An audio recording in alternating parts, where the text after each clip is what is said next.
budget statement and the comments of the Minister of Finance, I was wondering if I was in a meeting with the CPO, because I didn't know that the Minister of Finance has taken up the role as CPO and now playing negotiator. But more than that, I had no interest in what the Minister of Finance said.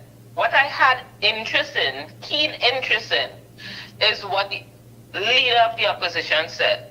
And what she said is that her offer to public officers is 10%. And that is what piqued my interest, because we are now talking about an offer to workers that now seems to be more respectable. And more than just a 10% offer, Mikey, it is a 10% offer with the consolidation of COLA. So at this point, I have no interest in what the Minister of Finance has attempted to shove down the throats of the trade unions in their usual style. I have no interest in that. What I'm interested in is hearing more from the opposition leader on this 10% with the consolidation of COLA. And let me even clarify that further. That offer 5%, so-called offer 5% from the Minister of Finance, it is for the period 2022. And what the opposition is speaking about is a 10% offer that replaces 4%. So the government has placed on the table, has shoved down the throats of several unions, 002, 002, 4% over 2 periods without the consolidation of COLA. And they continue to challenge the PSA and then UGFW in the courts so that they can shove that offer down our throats, and we have rejected that and we will continue to reject it. What I've heard from the opposition is that they reject that 4% without the consolidation of COLA, just like the PSA and the NUGFW, and that their offer is 10% with the consolidation of COLA.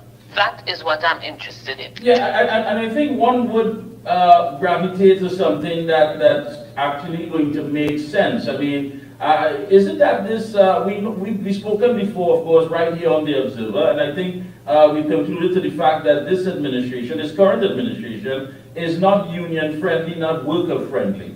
Taking that in consideration, why is there such a disconnect? Because the opposition leader also went on to say it's an insult, compounded with a combined increase of transport, taxes, higher utility rates, land and house prices, rents, security, property tax, and of course the list goes on and on. I mean, why make an offer knowing quite well that many of these workers are just simply trying to keep their head above water, and they're still working, some of them basically on salaries from 2002 or 2007, as the case may be. Why is there such a disconnection?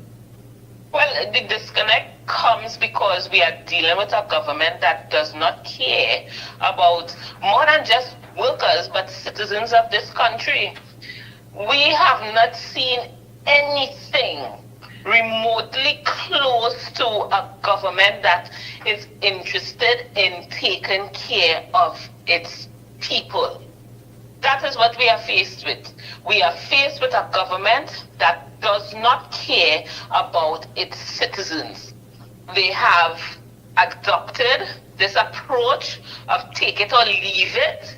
We shoving it down your throat whether you like it or not. It's my way or the highway. And if that is the approach of this government, well then we say to them, you have to go. We will not tolerate, or we will not continue to try to engage with a government that is not interested in engaging in any meaningful way. Yeah. Now, if we look basically at the TTRA, I mean, government is beating its chest and saying, of course, based on the judgment of the Privy Council, everything went in their favor. And for many people who are simply on the outside looking in and wasn't able to actually connect the dots, if you can, please guide us as to what this judgment was. I mean, you made you said that you feel vindicated in the pursuit of this matter. Though not successful, the judgment has confirmed and agreed with some of the worst fears and suspicions. And the PSA therefore calls upon the Minister of Finance to pay careful attention to the concerns expressed by the Privy Council in its judgment. Tell us, what are those major concerns? Well, Mikey, before I touch on that, let me put a little context to this whole TTRA issue. Because if we recall, this was another matter that was shoved down the throats of workers and citizens of this country. If you recall, in taking this act to the parliament, that in order to get this act passed, they did not have the support of the opposition, and therefore they would have removed certain aspects of the act so that they would not need the majority to support the act. And they would have done what they needed to do. They had the act passed. This act came into effect in 2021. The PSA would have jumped into action in 2022 when they tried to enact Section 18 of the Act, which would have the workers make decisions in terms of their future, their lives, making a decision where they had no information, where they refused to engage with the PSA as the recognized union on behalf of these workers. And we would have jumped into action. And what we did was we challenged the constitutionality of the TTRA Act, the Trinidad and Tobago Revenue Authority Act. In challenging it, we were not successful at the court, but the court would have made some statements which was referenced in that bulletin, Mikey. And we continue today to be in a position where those workers are still unable to make an informed decision. So we are now getting feedback from the CPO in relation to a visa. We would have reached out to the CPO on more than one occasion. We met with the CPO, and the CPO admitted that he had no information in relation to the very same questions that the workers were asking, that we are being asked to make a decision on our future, and there were no answers. So, for example, the voluntary retirement package, that was not negotiated between the PSA and the CPO, and therefore the workers were not in a position to make any decision in relation to whether or not they wanted a visa to transfer into the TTRA in with no less favorable terms and conditions. What were those no less favorable terms and conditions? They could not answer those questions. We had persons from the membership writing under the Freedom of Information Act requesting information in relation to the structure of the enforcement unit. That information was not available to be provided. And so many other things that were not in place, but workers were being asked and are still being asked to make a decision. The membership of the TTRA, of the BIR and Customs Excise Division, they have stood their ground, and I must commend them for that. They have stood their ground.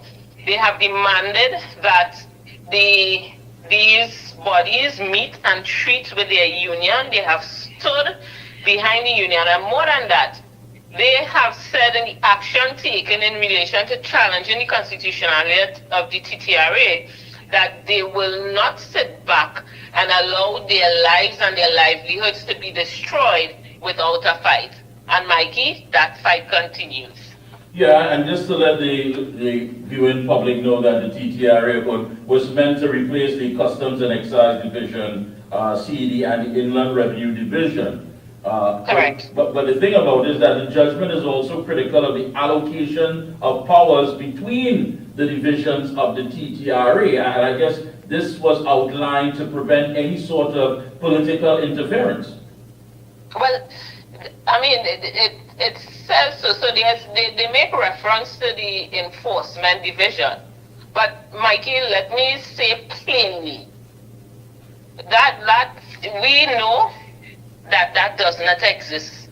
Once an authority is formed within this country, there is going to be maximum political interference. These divisions are being removed from the protection they have under the public service, and they are now being placed under the direct influence of the Minister of Finance. That reeks of political interference. So as much as they say that there is no political interference, we know differently, Mikey. That does not exist in Trinidad and Tobago, where there are authorities. And especially in the last almost 10 years, we've seen many things play out where many of those offices that are deemed to be independent have been compromised.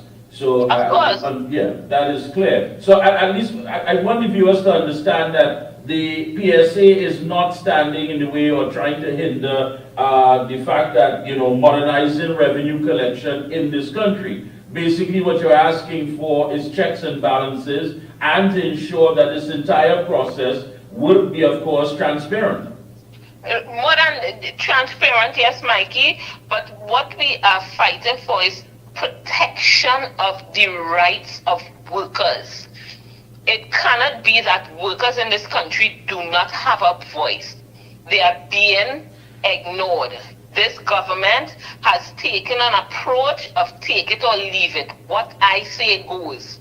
And that cannot be the case. The PSA will continue to expend all of its resources available to defend workers' rights. These workers have a right. They are making a decision. They are being asked to make a decision that impacts their lives.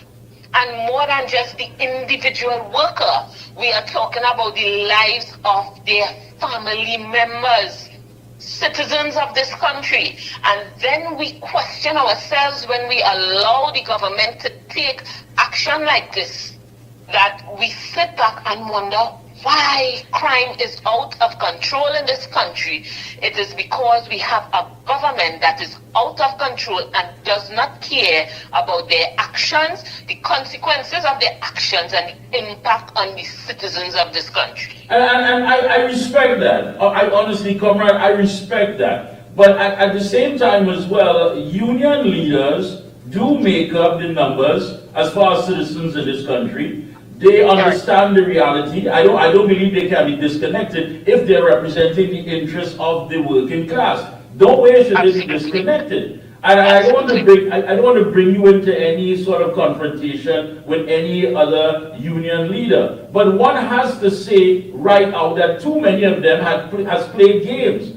They mounted this lion, and now it's too late as far as to disembark. Many of them have played games. And if I take you back to May Day of this year, when you said, comrade, that workers must raise their voices, realizing that inequality persists and employers exploit and marginalize workers. You went on to say that workers must demand dignity and respect. And you said that if they had one voice, they would become an unstoppable force for change. Why is it that your ideals are not being shared by other people in other unions? Well, Mikey, I wouldn't want to speak for the leadership of any other union. What I would say is that the union and the leadership of the union is guided by its membership. When the PSA takes a position, it is because we have engaged our membership, and the position we are advancing is not the position of the president or the executive of the union. It is a position of the membership. After we have consulted, that is the position we take forward. So I wouldn't want to speak on the leadership of any other union because they may very well be acting on the instruction and directive of their membership. So while the PSA has its position, just like other unions share our views, there are other unions that don't, and that may be guided by their membership. Is it at some point in time it's part of the strategy to wear these workers out, that they just simply throw in the flag and say, listen, we surrender, whatever is on the table, we simply just have to take it? But there's a price to pay for all of that, because you also said that this struggle was not only for the workers that exist now, but also for the children of the future. And if you're going to sell out now, if you're going to give up now, if you're simply going to throw in the towel, then what are you going to have to offer those future children? And Mikey, that is what our membership has understood. Our membership has understood that, and we continue to remind them that what we enjoy today is not as a result of our fight. It is as a result of the fight that was fought, those fights that were fought by our parents and grandparents, and we are reaping the benefits of their fight. We have a responsibility today, Mikey, to create and leave a better working environment for our children. And our membership has held on to that, understanding that what we are building today, what we are fighting for today, it is not for us. It is for our children and their children. So it is about leaving a legacy, an inheritance, something that our children can be proud of. So when we say no to 4%, it is because we understand it has greater meaning than financial. It has an impact on our children's future. How do we provide for them? That's a very good question. But I have to ask you, I mean, at this point in time in this battle, are you saying that, listen, we are just simply observers of injustice? I mean, the injustice against collective bargaining, against the democratic institutions, decent jobs, decent job environments, you name it. I mean, you're looking upon all that is taking place. When is that big move going to come? When is that push going to come and say, listen, we've had enough. You're not accommodating us. You're not doing anything as far as within our interests or what we are concerned about getting resolved, and you are turning a blind eye to the fact that we, the working class, are suffering and unhappy. When is that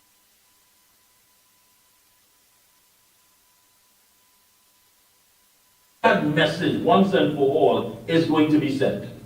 Well, Mikey, I'm glad that you asked that question, because on the heels of May Day, we had Labor Day, and the PSA